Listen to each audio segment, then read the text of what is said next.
and outside, forcing the running back to go outside, opens up a lane for Von Bell. They got a fight down there on the sidelines right now.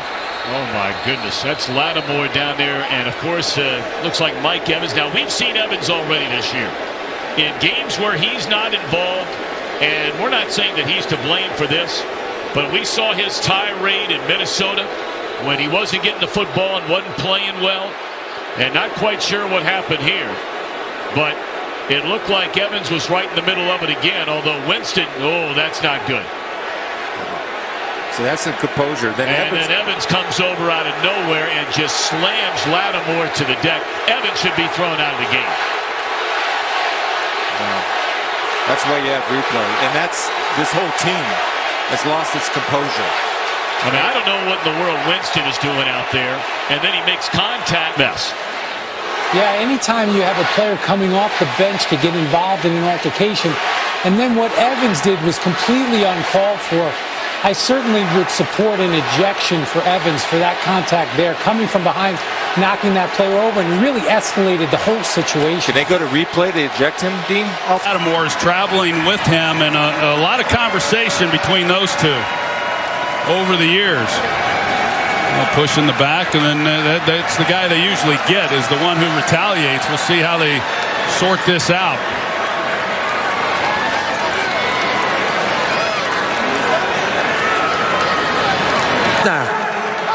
So they get the two-time Pro Bowler Lattimore with that shove in the back.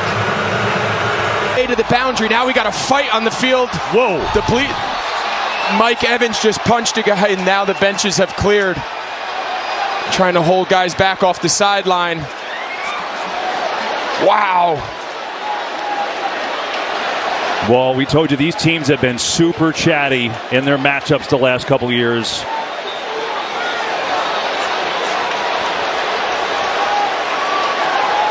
And it's still going in there. Yeah, that wasn't your typical. I mean, there was punches thrown. That wasn't your typical post whistle scuffle. This was pretty heated.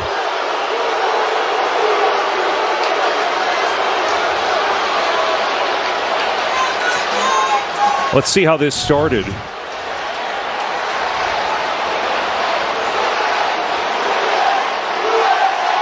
It's Brady and Marshon Lattimore, and then Fournette gets involved. Yeah, Fournette. Oh, and then Mike Evans came, and he. Both teams to their sideline. You see, Evans came off, and he just rocked Lattimore. Wouldn't be surprised to see some guys thrown out of this one here, KB. Yeah, New York can get involved and make decisions here. We told you earlier about Lattimore and Evans. They really don't like each other. They've had issues in the past.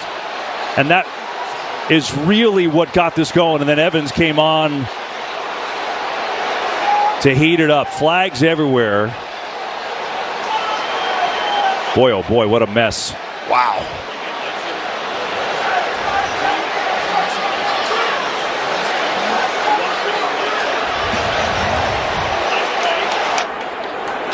Mike Pereira, there's a lot to sort out here for these officials. Tell me what you're seeing. See flags hit the ground in this situation, New York can automatically get involved. Not just who was called for the foul, but whoever else participates in the fight. And then they can eject those players. Now, you heard Sean Hockley say both teams go to the sidelines. And so then the officials are going to talk to New York. May take them a while to get this whole thing settled. They're all going to offset, by the way. I don't care how many fouls end up getting called against each team. Personal fouls on each team. Number 23 for New Orleans and number 13 for Tampa Bay. Both number 23 and number 13 have been disqualified from the game. Those fouls offset. It's fourth down. So Mike Evans and Marshon Lattimore are both ejected. And really their beef is at the heat of this fight. Yeah, we've seen this this pot's been boiling the entire game. You've seen Lattimore up in Evans' face the entire day, shadowing him. Evans is, of course, frustrated. You know, we've seen Mike Evans do this before when Jameis's time in Tampa. Remember that time Evans came off and came in defense of Jameis. They're not scared to come to their quarterback's aid. You know, and there's also the fact that the Saints